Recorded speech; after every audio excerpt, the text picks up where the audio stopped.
another episode of Project Build. In this episode we're going to be looking at doing the timing belt on this Audi V6 3-liter from the B6 generation, also commonly shared with the A6. This is a BGN motor specifically here. A lot of the other motors out there are the AVK. Essentially they're identical. The service interval for your timing belt, I think they recommend is at 75 to 105 miles or 105,000 miles. Best way to do it is to just check it. It's just a little T30 on the front timing belt cover. You remove that, and then you can look at and inspect your timing belt and see for kind of excessive wear or anything like that. So we're going to open this up and see what the tools look like, and then start getting into this. So this is the JTC. They make a pile of tools for timing related stuff. It's the 4652 part number, if you will, for this kit. And what it comes with is 2 cam locking bars. So this goes into your cams. You'll see how that works. And you have these little spreaders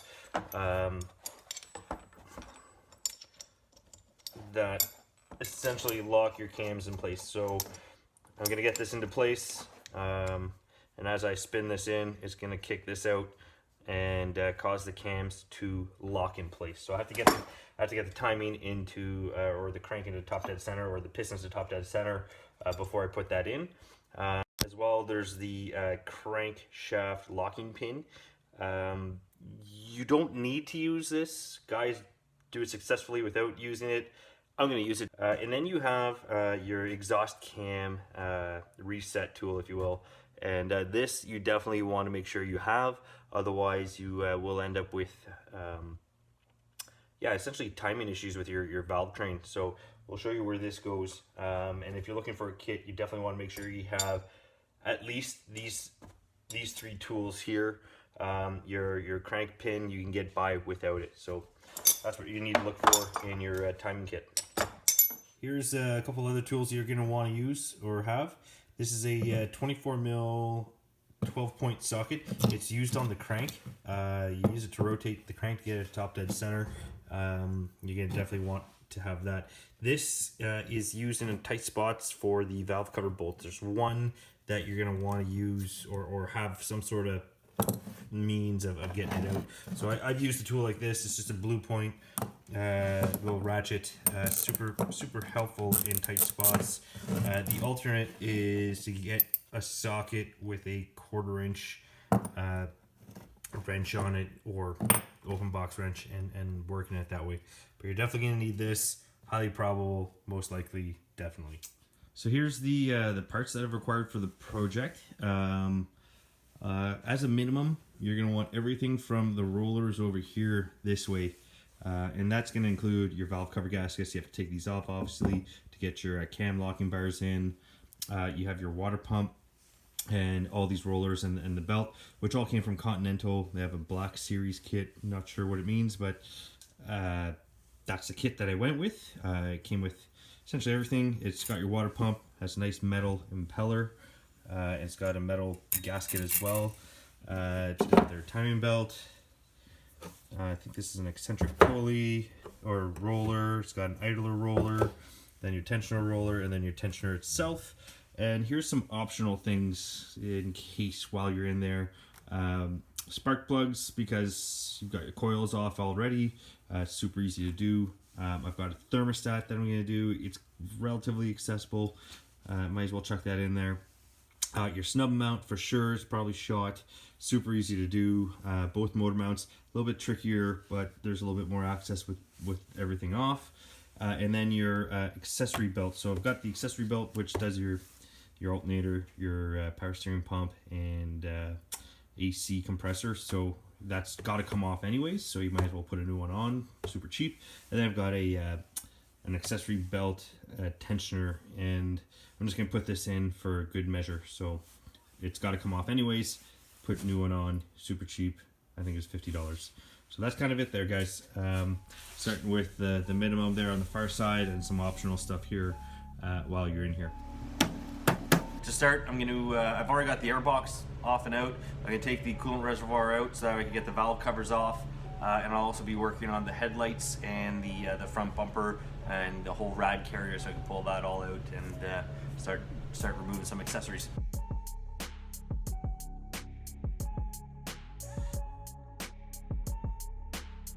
All right, here's a quick little tool I made from kind of a junkyard part.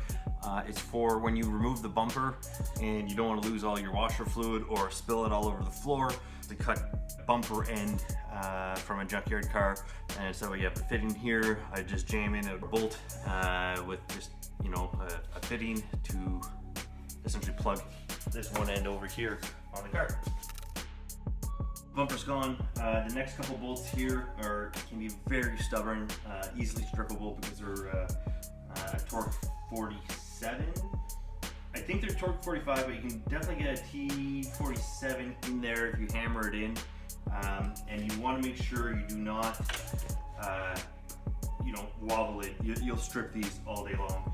They're fairly long in the back. What I like to do is hit them with a little bit of WD-40 on the back, so that way they come out a little bit easier, because there's about an inch of thread back there that's just been exposed to the elements.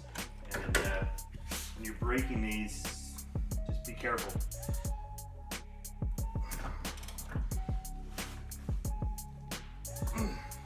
What I like to do is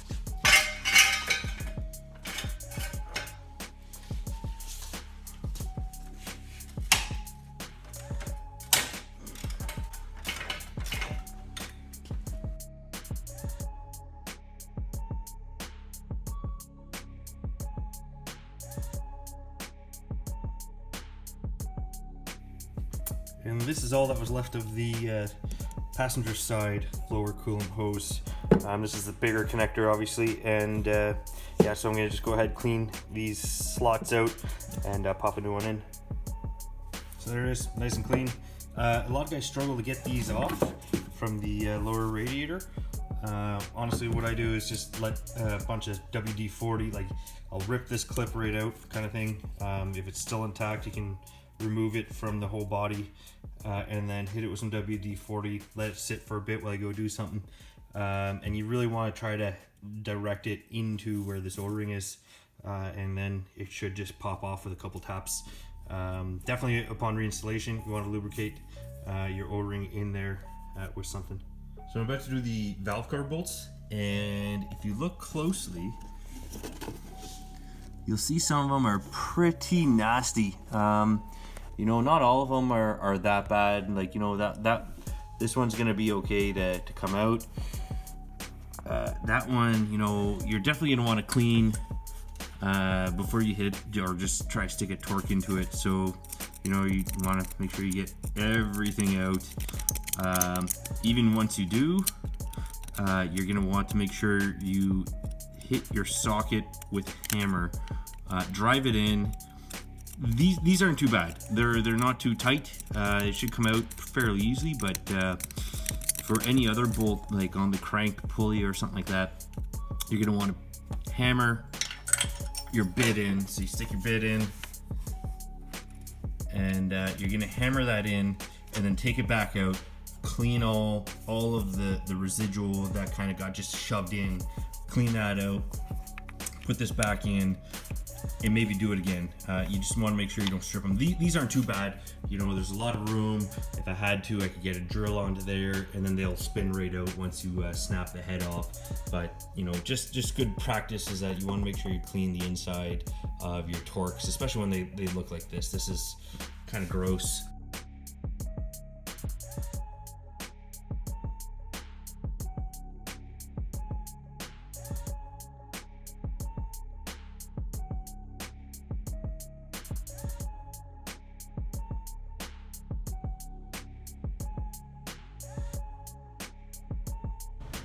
So this little guy I'm gonna use on the final bolt.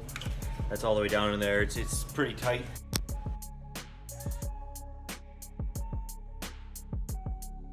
The valve cover removed. I'm gonna clean this up. Just look at the area in general, clean up some of this stuff, and then start working on the other side and keep going. So when you get the valve cover off, Something you want to check for on 2002 and 2003 A4s is the exhaust cam on the passenger side. This one looks like it's in good shape. It's 2005, so it shouldn't be a problem. But earlier 3 liters on the A4s experienced some quality control issues with their cams, and leads to timing issues and some loud noises kind of coming from the valve train. So the lobes all look pretty good here, which is expected, but something on the earlier models you want to check. Here's the valve covers. Definitely gonna want to replace these as you're doing this time belt job, only because like you can see, you know, some of the valve cover gasket is just snapped. Like that is an indication of just how hard it is. And you know, this is supposed to be rubber and it's essentially turned into plastic. All of these bits came off, you know, it's in a string of lines and they all came off in just bits. You can see it when if I try to take this one out, you could hear it just cracking, just falling apart kind of thing, right?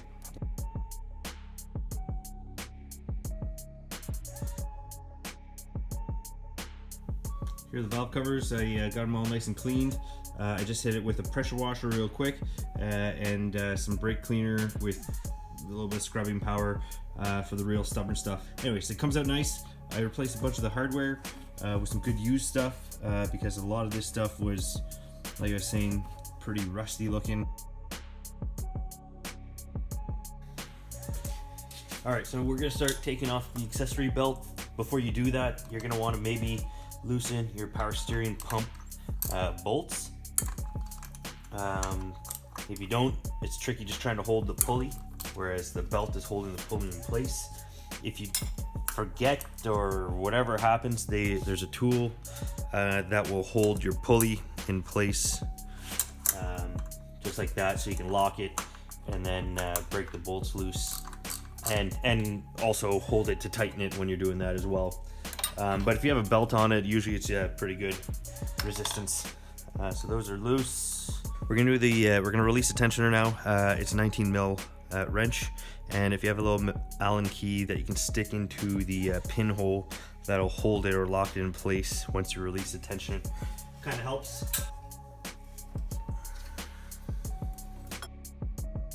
This is gonna be a little stubborn. Might have to hit it with a rubber mallet or try to pry it up as I rotate it. We'll see how it goes. Applying very, very little pressure here. This pulley is aluminum, so you definitely don't want to bend it out of shape.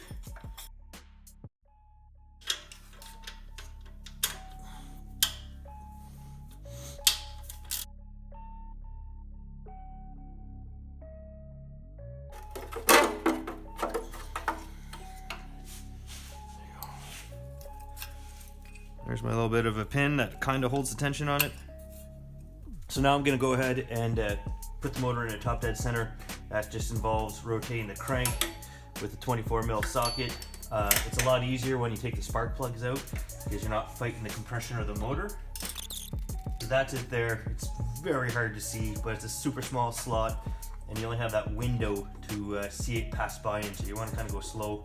But so now that I've got it there, I'm going to put my cam bars in, lock those, and as you're doing the cam bars, you're going to want to jiggle with this a little bit back and forth. And the reason why I'm going to do the cam bars first, because I'll still be able to move the crank back and forth just the slightest to get the crank pin in. If I put my crank pin in first, then this is locked, and I won't have any play putting my cam bars in. So that's kind of my order of operations for locking the motor into place. Okay guys, so here we are underneath the car. I thought I was recording a lot of stuff. I clearly wasn't. I had to get this motor mount out of the way. Not the easiest task by any means. So it's stuck right here. There's a big bracket that holds on the underside of this that connects to the subframe and everything, and your sway bar. So I had to take the sway bar out, took this gigantic bracket off. That's the easy part. And then getting this off was very difficult. The top nut that is right above in here on top of this is very difficult to get at. When you have the motor mount in here, you don't have very much leverage at all with your thumbs trying to break it loose. So what I had to do was get my top hand or left hand on the top of it as well, or it's just the tip of my thumb really, to push it and break it loose. And once you break it loose, it's fairly easy, but still just very tiresome. You're stretched out to a weird angle.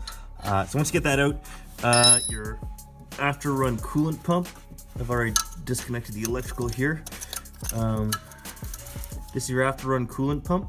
There's two M5 Allen bolts holding it into here.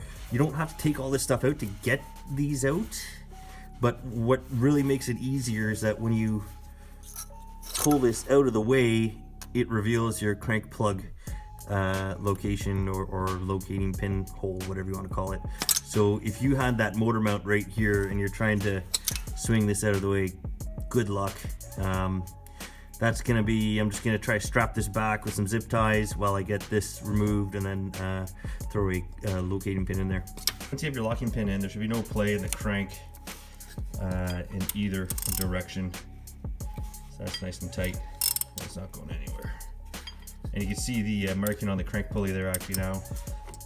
It's a little bit more clear in this shot here. So we're gonna go ahead and start removing the crank pulley, these covers, and these caps, and yeah, get that timing belt off.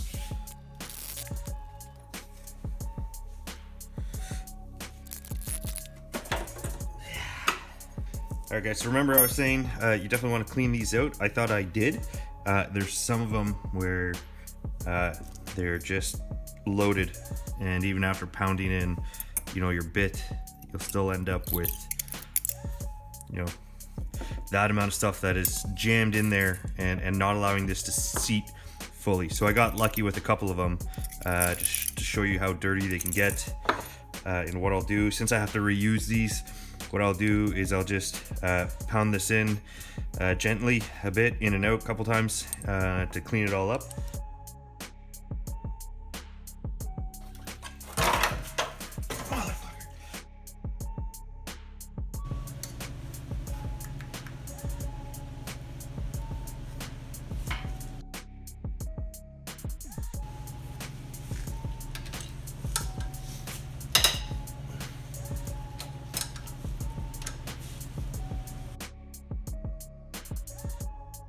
So after I break the bolts, I put these caps back in just to keep them from leaking. They seem to have an unlimited amount of fucking oil in them, and the only way to keep it from continuously bleeding everywhere is to just put the caps back in.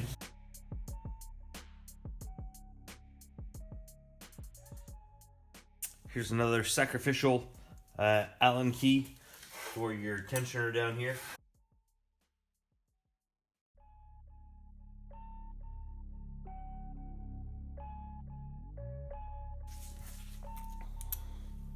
That's the OEM tensioner.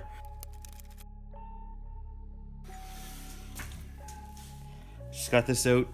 This was a T55.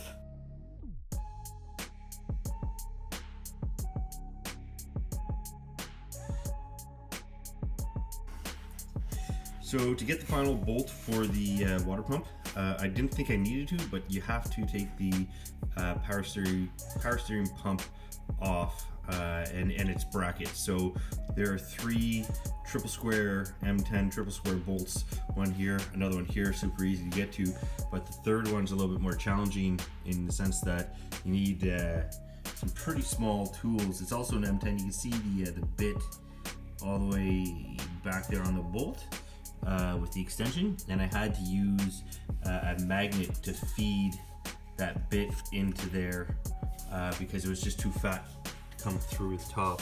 The top is pretty tight. Anyways, the other option is to take this whole changeover valve out, and it's just 2 bolts, 2 T45s or 30s, or I can't remember what they are. Anyways, you just undo those 2, and this whole thing should kind of pull out this way a couple inches, which should give you maybe a little bit of more room. Anyways, that should take care of it.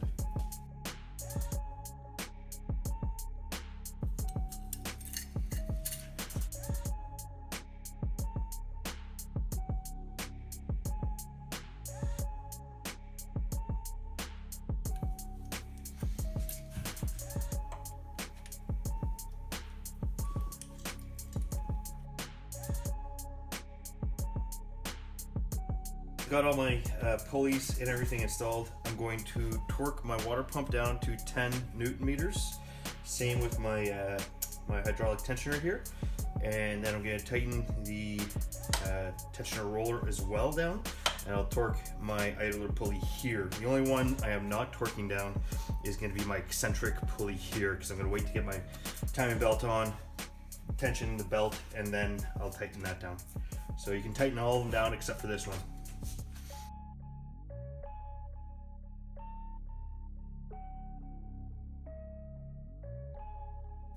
I didn't get a video of it, guys, while I was installing it, but after you have all of your pulleys tightened, you wrap your belt around everything.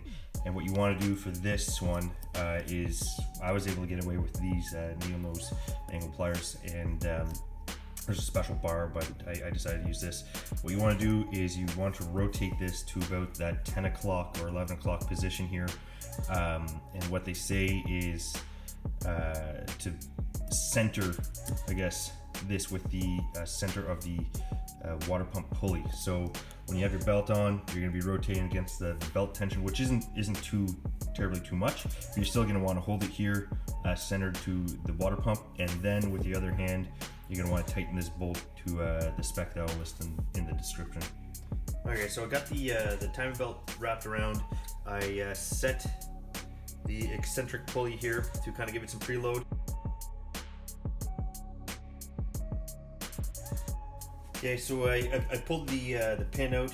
What you can do is you can put in your 8mm Allen into the socket here and go counterclockwise to apply a little bit of pressure to your tensioner, so that way when you pull it out there's less resistance.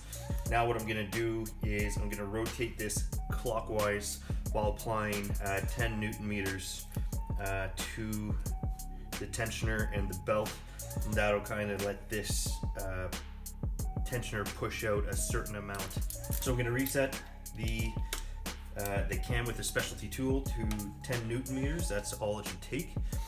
And once I do this one, I will take the bolt and I'll tighten the bolt down to 20 Newton meters. I'll do the same over here, and then I'll come back to the intake cam, set them all to 20 Newton meters, and then I'll take the locking bar off and apply the final torque to all of these cams. So it's a little bit of a sequence, and it's fairly straightforward.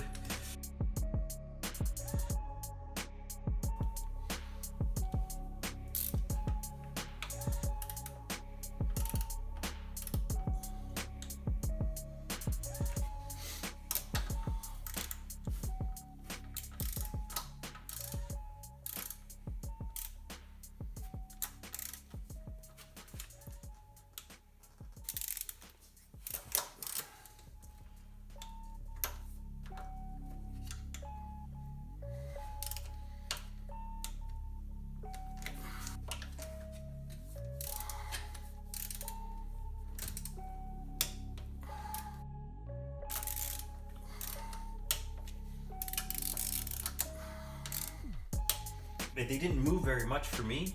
Some guys say they move a little bit more, sometimes less. I've got them all torqued to 20 Newton meters now. What I'm going to do is I'm going to take the cam locking bars off.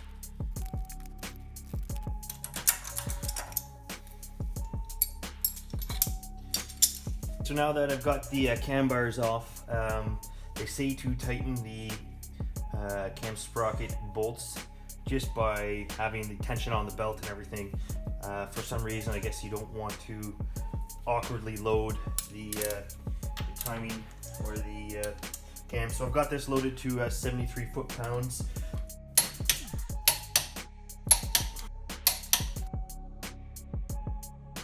I take my crank pin out and then spin the motor over and make sure that it's all free, and then just slam it all back together. Alright guys, moment of truth. So now that it's rotated, what I'm going to do is I'm going to put redress the whole front end here, kind of thing. Get that back in, and then I'll double check my timing marks again, and just see how they lock in place with once the timing's back to top dead center. Make sure that the lock bars still go in, and that's pretty much it.